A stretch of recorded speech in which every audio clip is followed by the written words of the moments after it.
অব্যাহত দেননি, কাজের মধ্যে নিয়ে দিতে হবে এইটাই। তো এমনি তো যে আপনারা বাসায় এমনকি অনেক সময় মাদের থেকে বলেন এক গ্লাস পানি দেওয়ার জন্য, নিজেও পানি নিতে খান না, আজকে তো দেশের জন্য এতগুলো ত্যাগ স্বীকার করতেছেন, এই ব্যাপারে কেমন লাগছে বলেন? দেশের জন্য দিতে পারলে তো আসলে এটা খুবই ভালো। জি, আবার বাসাটাও ভালো, কিন্তু আমরা বাসায় সাধারণত অলসতামি করি। এখানে তো সকলে করতেছি, মানে একলা কাজটা করার থেকে সবাই মিলে কাজটা করলে আনন্দটা বেশি। আপনি লেখাপড়া কোথায় করেন বলেন? আমি কাজমাল স্কুল এন্ড কলেজ। কলেজে না, কোন ইয়ার আছে? আমি ক্লাস 8। ক্লাস 8 আপনি? ক্লাস 8 তারা যে কত কষ্ট করে যে কাজগুলো করে তাদেরকে আমরা অশেষ অশেষ। আপু কেমন লাগতেছে বৃষ্টির মধ্যে? ভালো লাগতেছে। ভালো লাগতেছে না, মানে খারাপ লাগতেছে না বৃষ্টিতে ভিজে তারা যে ড্রাইভিংয়ের দায়িত্বগুলো পালন করছে, কোনো সংশোধন ব্যক্তিরা কি নেই তাদেরকে একটা রেনকোট দেওয়ার জন্য, তাদেরকে কি একটু সাথী দিয়ে তাদেরকে উৎসাহ করার জন্য, সেরকম কোনো উৎসাহ আমাদের দেশে অনেক বিত্তশালী ব্যক্তিরা আছে যে এই পরিস্থিতিতে তারা যদি এগিয়ে আসে, অনেক বড় বড় প্রতিষ্ঠানরা আছে যে তাদের যে আজকে ছাত্ররা বৃষ্টিতে বেঁধে যে তারা ড্রাইভিংয়ের দায়িত্বটা পালন করতেছে, জানাই তাদের পাশে এসে দাঁড়াও, তাদের যে বর্তমানে ওদের যেটা প্রয়োজন, সাথী হোক বা রেনকোটের প্রয়োজন, তাদেরকে যে বৃষ্টির মধ্যে যেন তাদের দায়িত্বটা রক্ষা করতে পারে, দায়িত্বটা পালন করতে পারে, এইভাবে তাদেরকে যেন সাথী বা রেনকোট দিয়ে তাদেরকে সহযোগিতা করে। এইটাই অনেক বড় বড় প্রতিষ্ঠান আছে, প্রতিষ্ঠানের কাছে আমরা সাংবাদিক মহল থেকে আমরা দাবি চাইতেছি যে বর্তমানে তাদেরকে যে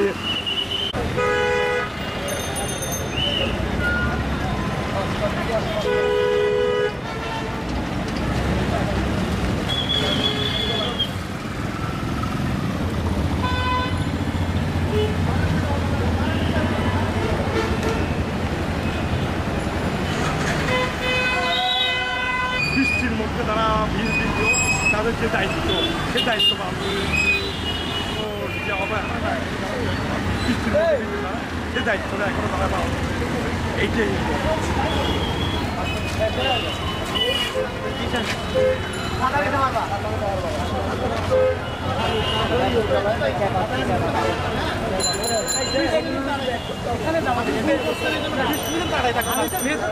আমি আপনি যদি শুনেন, আপনি যদি এখানে যদি যাত্রী হইতো আমি সবাইকে নামাই দিই। আপনি এই চিনি আসছেন, আমি আপনাকে নামাই কেমনে? আপনি 20 মিনিট দাঁড়ায় থাকবেন। আমরা 6 দিন পরেও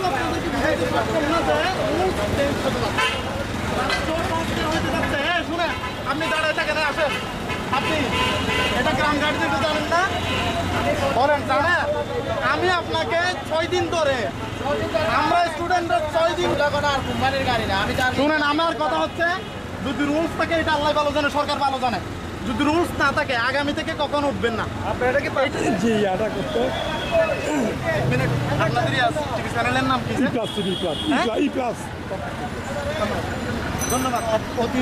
সবাই শিক্ষিত মনে হচ্ছে, আপনারা শিক্ষিত মানুষ। যে গ্রাম গাড়ি যে রোডে চলতেছে এইগুলো ছাত্ররা বুঝে, এগুলো চলতেছে গ্রাম গাড়ি মহানগরীর যে বা টাউনের দিকে না পারে, গ্রাম গাড়ি গ্রামে থাকবে, এইটাই তাদের কাম। যে গ্রাম গাড়িতে টাউনে আসতে না পারে, এই জিনিসটাও তারা এরা জানে না হয়তো বা, আপনি জানেন। আপনি জানার পরে যে বর্তমানে এখন ট্রাফিক থাকলে এটা টু করা হয়েছে, ছাত্ররা তো টু করতে পারতেছে না, এরা যে এই সামান্য তাদেরকে ফাইন করে তাদেরকে একটা জিনিস পানিশমেন্ট দিয়ে যা এটা যদি যেটা শাস্তি হয় টু করা হয়, চাঁদাবাদি বিভিন্ন দিক দিয়ে। এই ব্যাপারে আপনি বিএনপির জন্য হিসেবে আপনার মতামতটা বলেন। কারা করছেন? ধন্যবাদ আপনার প্রশ্নের জন্য। প্রকৃতর্থে কোনো দেশপ্রেমিক, কোনো দলপ্রেমিক, কোনো সদস্য চাঁদাবাদী, ধান্দাবাদী, জমি দখলের সম্পৃক্ত হতে পারে না। এটা দুষ্কৃতিকারী। বিএনপির নাম বিক্রি করে যদি মহানগরীর কোনো জায়গায় কেউ চাঁদাবাদী, ধান্দাবাদী, জমি দখল করে, আমি অনুরোধ করব সংঘবদ্ধভাবে এদেরকে বেঁধে ফেলবেন। বেঁধে আর্মিকে খবর দেবেন, পুলিশকে খবর দেবেন। পুলিশ কাজ করতেছে, আর্মিরা কাজ করছে। যেখানে পাবেন যদি সন্ত্রাস করতে যায়, জমি দখল করতে যায়, কিংবা চাঁদাবাজি করতে যায়, বেঁধে রাখবেন। বিএনপি আপনাদেরকে এই ব্যাপারে 100% কোঅপারেশন করবে।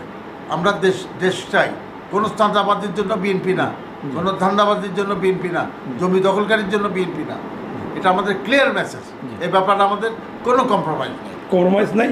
যে হোক না কেন বিএনপির নেম ধরে যদি এরকম খারাপ কোনো কাজের মধ্যে পাওয়া যায় তাহলে জনগণের জন্য এটার ছাত্ররা যেন এটা বিচার করে ফেলে। দেখুন আমি আবারও বলতেছি, এলাকা ভিত্তিক আপনারা সংঘবদ্ধ থাকেন। যে চাঁদাবাজি করতে চায় এরা 2-3টা লোক থাকে, তাদেরকে রশিদি বেঁধে ফেলবেন, এলাকার বাসীদেরকে নিয়ে চাঁদাবাজি হিসাবে বেঁধে ফেলবেন, ওদের নাম্বারগুলো কালেক্ট করে রাখবেন, আমাদেরকে খবর দেবেন, আমরা যা যা করার করবো। সেনাবাহিনীকে খবর দেন, পুলিশকে খবর দেন। যে চাঁদাবাজ যে দখলবাজ এরা কোনো দলের হতে পারে না, এরা এক শ্রেণীর সন্ত্রাস, কখনো না, এরা এক শ্রেণীর সন্ত্রাস। এরা মানে এই যে এদেরকে পকড়া করতে হবে, এর কাছে দিতে হবে শুধু। আর সংখ্যালঘুর উপর যে আমরা হতেছে বা এই ধরনের কোনো এই ব্যাপারে আপনাদের কোনো দেখুন, সংখ্যালঘু বলে এই কথাটা আমি বিশ্বাস করি না। আমি বিশ্বাস করি আমরা সকলেই বাংলাদেশী। আমার কাছে আমি যেমন হিন্দু মুসলমান সবাই আমরা ভাই ভাই, এরা আমাদের রাষ্ট্রীয় সম্পদ। সংখ্যালঘু মানে ওরা তো আমাদের রাষ্ট্রীয় সম্পদ। ওদের প্রতি যারা আঙ্গুল তোলে এই আঙ্গুল ভেঙে দিতে হবে, আমাদের ক্লিয়ার কাট কথা। ওদেরকে কখনো আমাদের দেশে ডবল স্ট্যান্ডার্ড কোনো সিটিজেন নাই, উনিরা আমাদের বাংলাদেশি। আমার যেমন অধিকার আছে একটা মুসলমান হিসাবে, একটা হিন্দু হিসাবে, সব অধিকার তার আছে। কাজেই এখানে যারা এসব কথা বলে আমরা প্রোটেকশন দিচ্ছি অলরেডি। আমরা মুসলমান হিসাবে আমরা ওদের সঙ্গে সম্পর্কিত, ওদেরকে আমরা চেষ্টা করছি যথাসম্ভব করতে। এই ব্যাপারে আইন শৃঙ্খলা রক্ষাকারী বাহিনী তারা যথেষ্ট সচেতন, এই ব্যাপারে সারা দেশ সচেতন। সংখ্যালঘু ভাইদেরকে, সংখ্যালঘু তো নয়, বাংলাদেশ